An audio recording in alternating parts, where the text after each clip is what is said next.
ಅಧ್ಯಾತ್ಮ ದೀಪಂ ಹೀಗೆ ಬೇರೆ ಬೇರೆ ಶಬ್ದಗಳಿಂದ ಭಾಗವತ ಅಂದರೆ ಏನು, ಭಗವಂತನಿಗೆ ಸಂಬಂಧಪಟ್ಟದ್ದು ಅಂತ ಅಷ್ಟಾಯಿತು.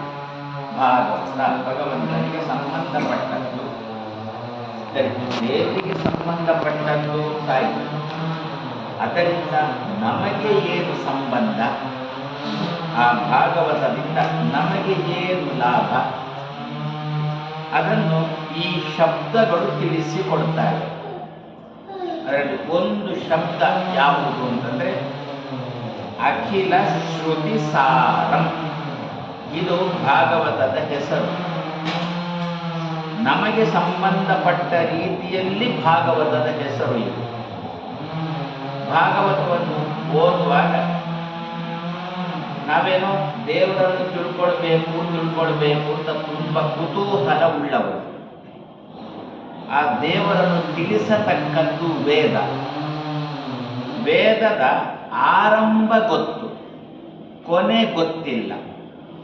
ಯಾವಾಗಲೂ ಒಂದು ಪುಸ್ತಕ ಏನು ಹೇಳ್ತದೆ ಅಂತ ಗೊತ್ತಾಗುವುದು ಆರಂಭದಿಂದ ಕೊನೆ ತನಕ ಓದಿದಾಗ ಮಾತ್ರ.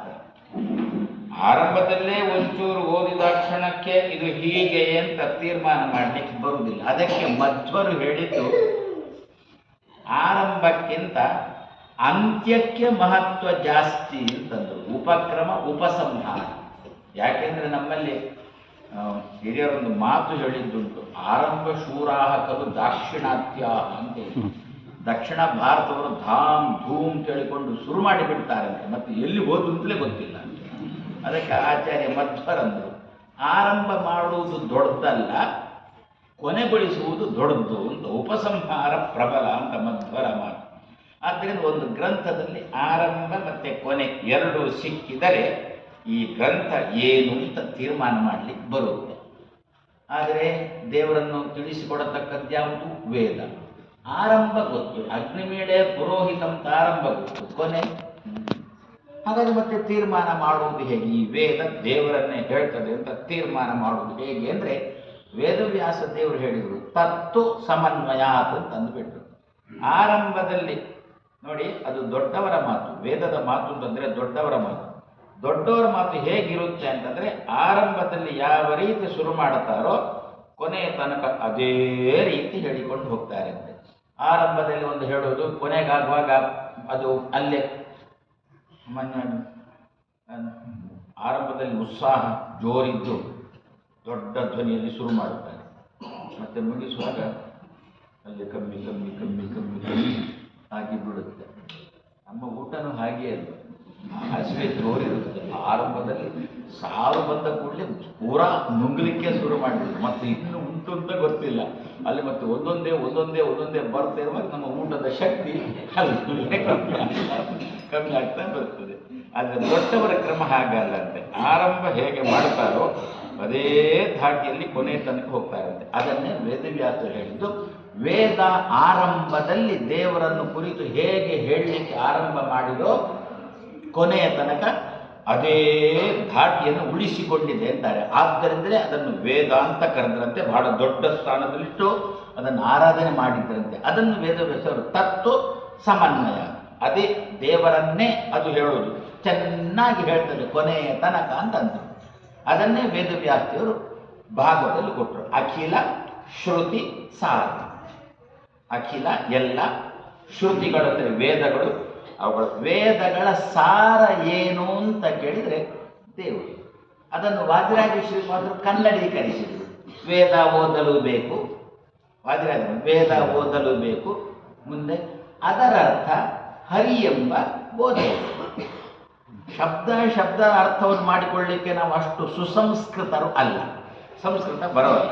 ಇಷ್ಟು ತಿಳ್ಕೊ, ಓದು ವೇದ, ಓದಿ ಇದು ದೇವರನ್ನು ಹೇಳುತ್ತೆ, ಇದು ದೇವರನ್ನು ಹೇಳುತ್ತೆ, ಇದು ದೇವರನ್ನು ಹೇಳುತ್ತೆ ಅಂತ ಅಷ್ಟೇ ತಿಳ್ಕೊ ಸಾಕು ಅಂತ ಹಿರಿಯರು ಹೇಳಿದ್ದುಂಟು. ಅದನ್ನೇ ಅಖಿಲ ಶ್ರುತಿ ಸಾರಂ. ಹಾಗಾದರೆ ಯಾವುದಾದ್ರೂ ಒಂದು ದೇವರ ಬಗ್ಗೆ ನಮಗೆ ಏನಾದರೂ ಒಂದು ಪುಸ್ತಕ ಸಿಕ್ಕಿದಾಗ ಅದು ನಮಗೆ ಸರಿಯಾಗಿ ಅರ್ಥ ಆಗದೇ ಇರುವಾಗ ಅಂತಹ ಸಂದರ್ಭದಲ್ಲಿ ಭಾಗವತದ ಒಂದೆರಡು ಶ್ಲೋಕವನ್ನು ತೆಗೆದು ನಾವು ಅದನ್ನು ಚೆನ್ನಾಗಿ ಅರ್ಥೈಸಿಕೊಂಡೆವು ಅಂತಂದರೆ ಆವಾಗ ನಮಗೆ ಸಿಕ್ಕಿದ ಪುಸ್ತಕ ದೇವರ ಬಗ್ಗೆ ಏನು ಹೇಳುತ್ತೆ ಅಂತ ಗೊತ್ತಾಗ್ತದೆ. ಇದು ಭಾಗವತದ ಧರ್ಮ, ಇದು ಭಾಗವತದ ಸಾಮರ್ಥ್ಯ ಅಂತ. ಅದನ್ನು ಎಷ್ಟೋ ಸಂದರ್ಭದಲ್ಲಿ ಪುಸ್ತಕ ಸಿಕ್ಕಿರುತ್ತೆ, ಹೇಳುವವರು ಸಿಗೋಲ್ಲ. ಏನಪ್ಪ ಇದು, ಹೇಗೆ ದೇವ್ರನ್ನ ಹೇಗೆ ಹೇಳುತ್ತೆ ನಮ್ಗೆ ಗೊತ್ತಾಗೋಲ್ಲ, ಹೌದಾ? ಹಾಗಾದರೆ ಭಾಗವತದ ಒಂದು ಸುಲಭದ ಒಂದೆರಡು ಶ್ಲೋಕ ಅರ್ಥ ಆಗುವುದು ಬೇಡ. ಕೃಷ್ಣಾಯ ವಾಸುದೇವಾಯ ದೇವಕಿ ನಂದನಾಯ ಚ ನಂದ ಗೋಪಕುಮಾರಾಯ ಗೋವಿಂದಾಯ ನಮೋ ನಮಃ ಜಯಹಿತೇದಿಕಂ ಜನ್ಮನಾವ್ರಜ ಅಂತ ಯಾವುದು ನಮಗೆ ಬರುತ್ತೆ ಅದನ್ನು ಚೆನ್ನಾಗಿ ನಾವು ಆವೃತ್ತಿ ಮಾಡಿ ಒಂದು 100 ಸಲನೋ 108 ಸಲನೋ ಹೇಳೋದು ಅಂತ ಇಟ್ಟುಕೊಂಡ್ರೆ ಏನು ಸಂಕಲ್ಪ ಮಾಡಿಕೊಂಡು ಹೇಳೋದು ಅಂತ ಅಂದ್ಬಿಟ್ರೆ ನನಗೆ ದೇವರ ಬಗ್ಗೆ ಸಿಕ್ಕಿದ ಪುಸ್ತಕ ಚೆನ್ನಾಗಿ ಅರ್ಥ ಆಗಿ ಅಂತ ಸಂಕಲ್ಪ ಮಾಡಿಕೊಂಡು ಈ ಶ್ಲೋಕ 108 ಬಾರಿ ಹೇಳಿದೆವು ಅಂತಂದರೆ ಈ ಪುಸ್ತಕ ಅರ್ಥ ಆಗಲಿಕ್ಕೆ ಶುರುವಾಗುತ್ತೆ. ಆದ್ದರಿಂದ ಭಾಗವತದ ತಾಕತ್ತೆ ಅಂತಂದರೆ ಅಖಿಲ ಶ್ರುತಿ ಸಾರಂ. ನಮಗೆ ಸಿಕ್ಕಿರತಕ್ಕಂಥ ಎಲ್ಲ ಪುಸ್ತಕಗಳು ಏನಿದ್ದಾವೆ ಆ ಪುಸ್ತಕಗಳು ನಮಗೆ ಶ್ರವಣ ಮಾಡಿಸ್ತವೆ, ಶಬ್ದಗಳನ್ನು ಶ್ರವಣ ಮಾಡಿಸ್ತವೆ. ಆದ್ದರಿಂದ ಅವುಗಳಿಗೆ ಶ್ರುತಿ ಅಂತ ಹೆಸರು. ಅದರ ಸಾರ ಏನು ಅದು ನಮಗೆ ಗೊತ್ತಾಗುತ್ತೆ ಅಂತ. ಅಷ್ಟು ಸಾಮರ್ಥ್ಯ. ಇಷ್ಟೇ ಅಲ್ಲ, ಮತ್ತು ಎಷ್ಟೋ ಸಂದರ್ಭದಲ್ಲಿ ನಾವು ಉಪನ್ಯಾಸ ಕೇಳಲಿಕ್ಕೆ ಅಂತ ಉತ್ಸಾಹದಲ್ಲಿ ಕೂತಿರ್ತೇವೆ. ಉಪನ್ಯಾಸ ಮಾಡತಕ್ಕಂಥದ್ದು ಭಾರೀ ದೊಡ್ಡ ಪಂಡಿತರು. ಅವರು ಯಾವ ಧಾಟಿಯಲ್ಲಿ ಕೂತಿರ್ತಾರೆ ಅಂದರೆ ನಿಮಗೆ ಅರ್ಥ ಆಗಬೇಕು ಅಂತ ಕೂತಿರೋಲ್ಲ, ನನಗೆ ಗೊತ್ತುಂಟು ಅಂತ ತಿಳಿಸಲಿಕ್ಕೆ ಕೂತಿರ್ತಾರೆ. ಆ ವಿದ್ವಾಂಸರಿಗೆ ಇಷ್ಟು ಗೊತ್ತುಂಟು ಅಂಥೇಳಿ ನಮಗೆ ತಿಳಿಸಲಿಕ್ಕೆ, ನಮಗೆ ಅರ್ಥ ಆಗಬೇಕು ಅಂತ ಅವರು ಶುರು ಮಾಡುವುದಲ್ಲ. ನನಗಿಷ್ಟು ಗೊತ್ತು, ನಾನಿಷ್ಟು ಓದಿದ್ದೇನೆ ಅಂತ ನಮಗೆ ತಿಳಿಸೋಕ್ಕೋಸ್ಕರ ಕೂತಿರ್ತಾರಲ್ಲ. ಇಂತಹ ಸಂದರ್ಭದಲ್ಲಿಯೂ ಕೂಡ ನಮಗೆ ಅವರ ಮಾತನ್ನು ಅರ್ಥೈಸಿಕೊಳ್ಳುವ ತಾಕತ್ತನ್ನು ಈ ಭಾಗವತ ತೋರಿದೆ. ಆದ್ದರಿಂದ ಭಾಗವತಕ್ಕೆ ಅಖಿಲ ಶ್ರುತಿ ಸಾರಂ. ಆ ವಿದ್ವಾಂಸರು ಮಾಡಿದ ಎಲ್ಲ ಶಬ್ದಗಳು ನಮ್ಮ ಶ್ರುತಿಗೆ, ನಮ್ಮ ಕಿವಿಗೆ ಬಂದಾಗ ಅದರ ಸಾರ ಏನು ಎನ್ನುವುದನ್ನು ತಿಳಿಸಿಕೊಡುತ್ತೆ. ಇಂತಹ ಭಾಗವತವನ್ನು ಸಾಧ್ಯ ಆದಷ್ಟು ಯಥಾಶಕ್ತಿ ಯಥಾಮತಿ ಪ್ರತಿ ದಿವಸ ಅಧ್ಯಯನ ಮಾಡೋಣ ಅಂಥೇಳಿ ನಮ್ಮ ರಾಘವೇಂದ್ರ ಮತ್ತು ರಘುತ್ತಮ ತುಂಬ ಅಂದರೆ ಎಷ್ಟು, ಅದಕ್ಕೆ ಶಬ್ದನೇ ಇಲ್ಲ, ಅಷ್ಟು ನಮಗೆ ಬೇಕಾದವರು. ಅವರ ತಂದೆಯ ಪೂರ್ವಾರಾಧನೆ ಇವತ್ತು. ಪೂರ್ವಾರಾಧನೆ ಇತ್ತು ಗಡ್ಡದ್ದಾದರೆ ಇಷ್ಟು ಸಂಭ್ರಮ ಅಂದರೆ ಇನ್ನು ಮಧ್ಯಾರಾಧನೆ ಅಂತ ನಾವೆಲ್ಲ ದೇವರಲ್ಲಿ ಪ್ರಾರ್ಥನೆ ಮಾಡೋದು ಇವರಿಬ್ಬರಿಗೂ ಇವರ ತಂದೆಗಿರತಕ್ಕಂಥ ಋಣ ಕಡಿಮೆ ಆಗುತ್ತಾ ಬರಲಿ ಅಂತ ನಾವೆಲ್ಲ ಮಧ್ವರ ಅಂತರ್ಯಾಮಿ ವ್ಯಾಸರಲ್ಲಿ ಪ್ರಾರ್ಥನೆ ಮಾಡ್ತಾ ಇವರು ಮಾತನ್ನು ಕೃಷ್ಣ